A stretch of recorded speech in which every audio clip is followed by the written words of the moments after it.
या महाराष्ट्राच्या मातीने आपल्याला कितीतरी संतांना थोर पुरुष दिले.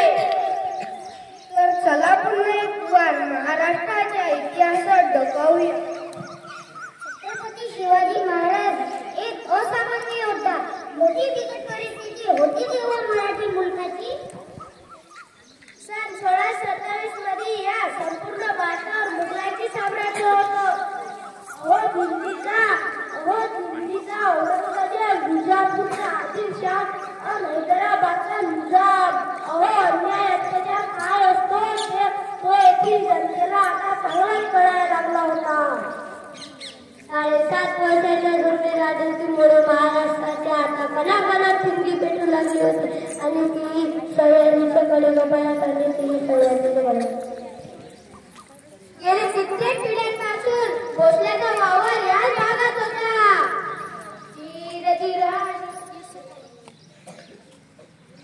भोसरी गावाची जहागिरी किल्ल्यामुळे झालेले भोसले आणि नंतरचे भोसले हेच मुळे क्षत्रिय.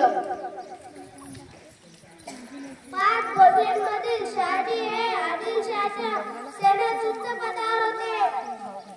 आदिलशहाने शहाजीराजांना पुणे, सुपे, बेंगलोर संपूर्ण प्रदेशाची जहागिरी सोपवली होती.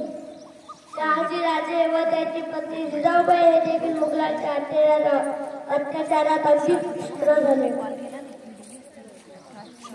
आता कोण थांबवणार हे वादळ?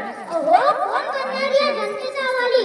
अन शेवटी दुर्गा भवानीने प्रार्थना ऐकली आणि 19 फेब्रुवारी 1630 साली जुन्नर जवळील शिवनेरी किल्ल्यावर जिजाऊच्या पोटी भोसल्यांचा पुलकित जन्माला आला. छत्रपती शिवाजी महाराज की जय. धीर धीर हाजीरजी, धीर धीर हाजीरजी, धीर धीर धीर जय भवानी, जय शिवाजी.